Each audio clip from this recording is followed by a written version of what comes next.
Hello everyone and welcome to the Clay Soldiers Battle Tournament 2015. Today we are going to be starting the elimination rounds, starting with Short Circuit versus Mage-Enta. On my right here we have Short Circuit, and their loadout is as follows. Their basic units have Emerald for range combat, with Sugarcane to enhance their strength in range combat, Flint to sharpen their sticks into sharp pointy spears, iron ingot cores to keep them from being knocked around, and some sugar so they can move pretty damn quick. Their elite units have redstone to temporarily stun enemy opponents, flint to sharpen their own sticks, wool to pad their armor, emerald blocks giving them a lot more range attack use, even if it's not as strong as the basic units, and of course an iron ingot core. And on my left here we have the Magenta. Their loadout is as follows. Magenta also have emeralds for their basic units, giving them equal range attack, with sugarcane to enhance it, wool to pad their armor, blaze rod, which gives them a weaker melee, but they do damage over time, and a cactus core, which prevents them from catching fire themselves. And their elite units have a blaze rod as well, and instead of a range attack that does damage, they are opting for a snow block to allow them to slow enemy units and keep them at a distance for longer for the basic units. Their armor is padded with wool, their core is made of cactus to keep them from catching fire as well, and they have instant knockout blaze powder, and some brown mushrooms to help them recover some health if they really need it. So, now that you know the team's loadouts, let's get them loaded into their waiting areas to prepare for battle. But first, we need to know where they're going to battle.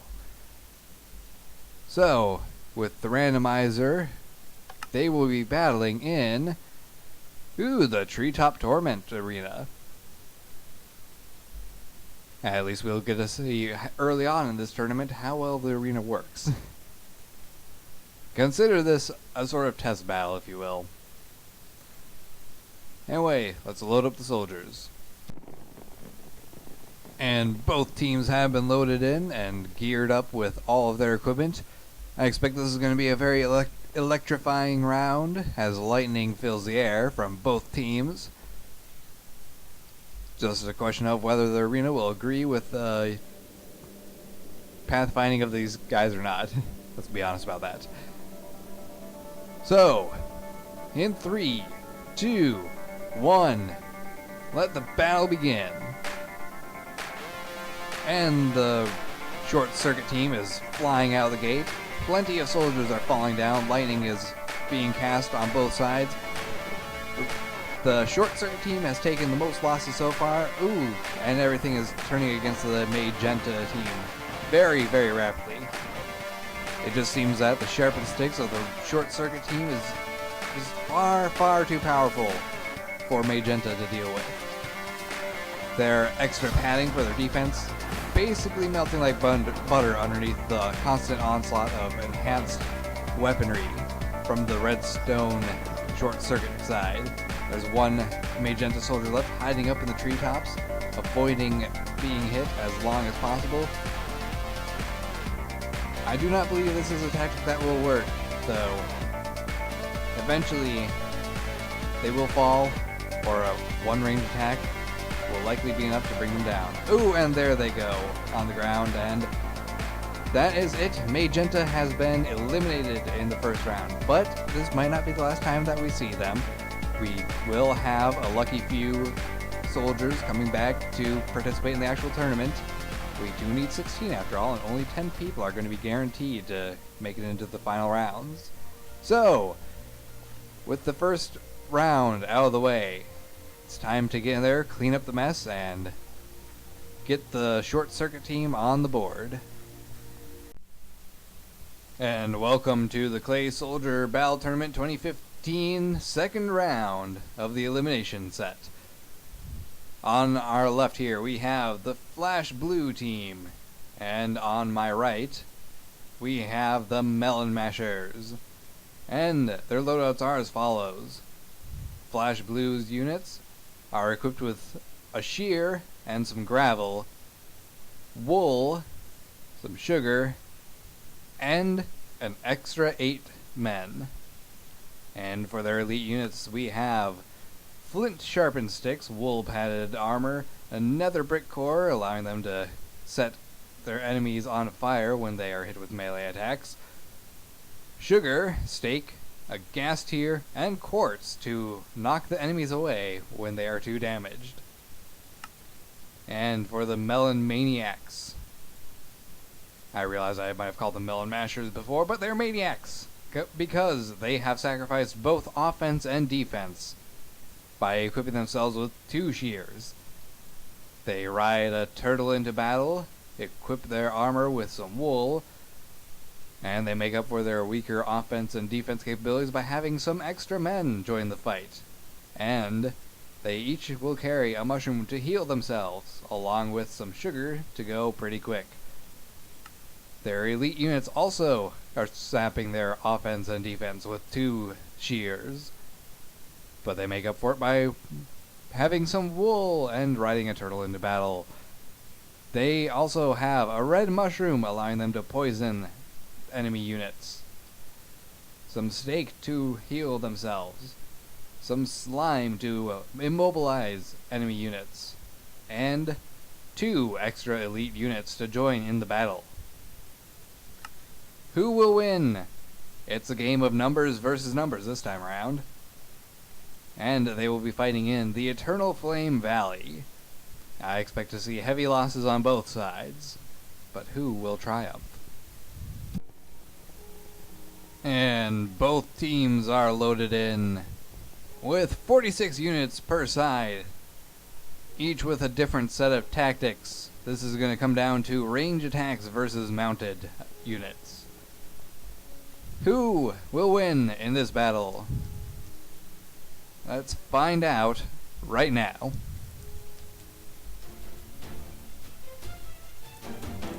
And both teams are charging out the gate.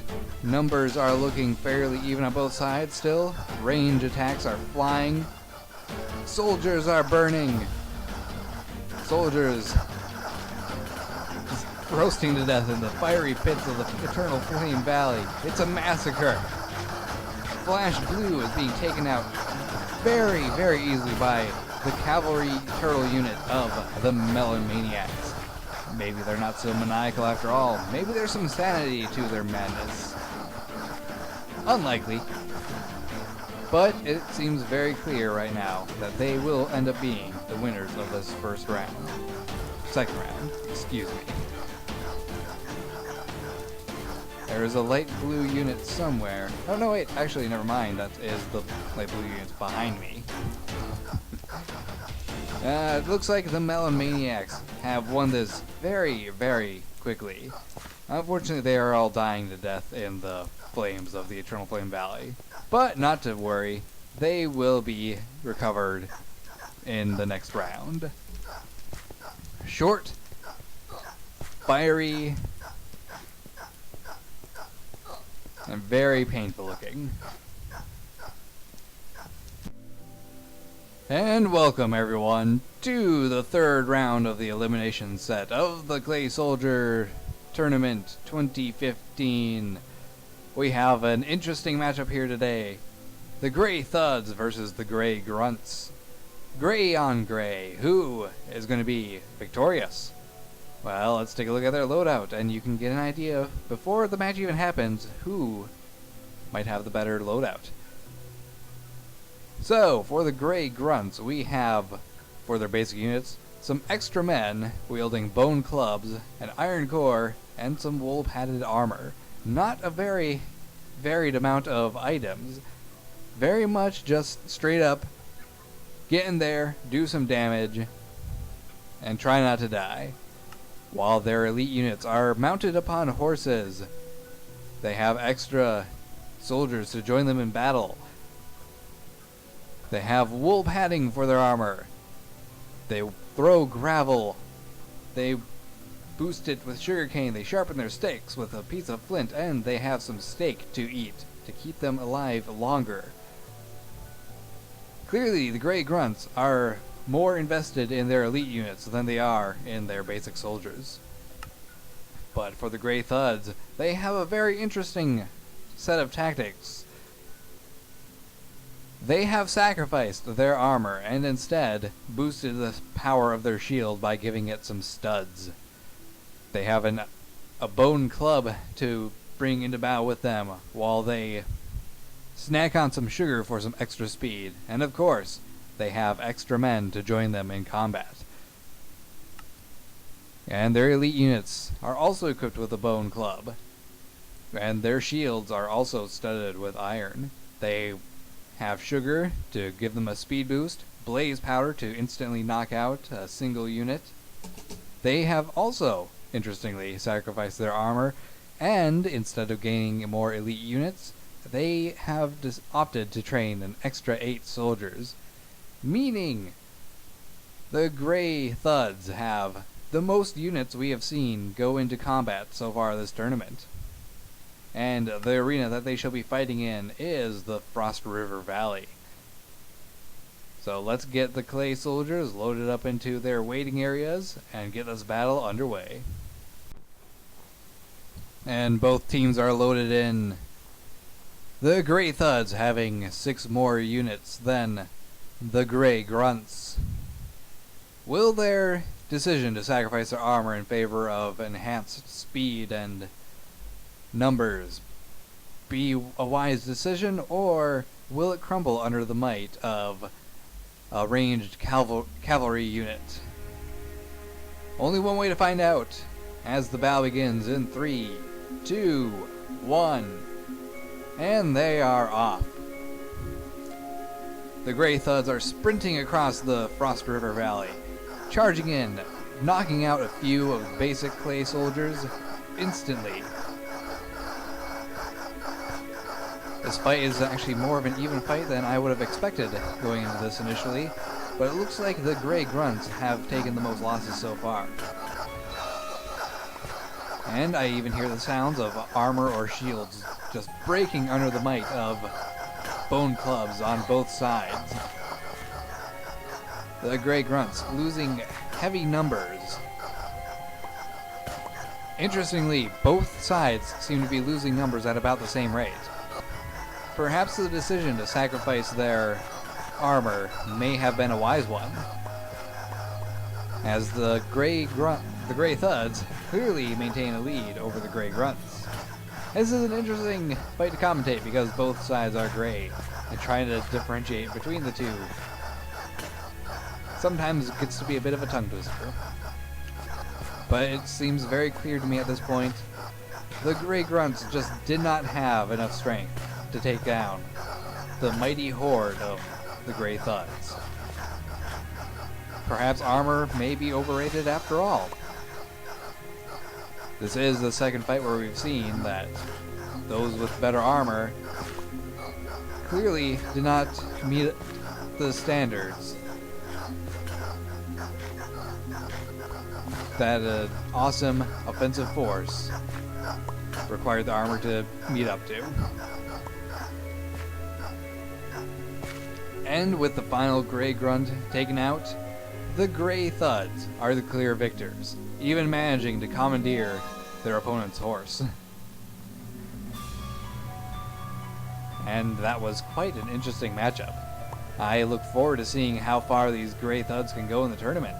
They have surprised me by being far, far more superior than I expected. Alright, let's get in there and clean things up.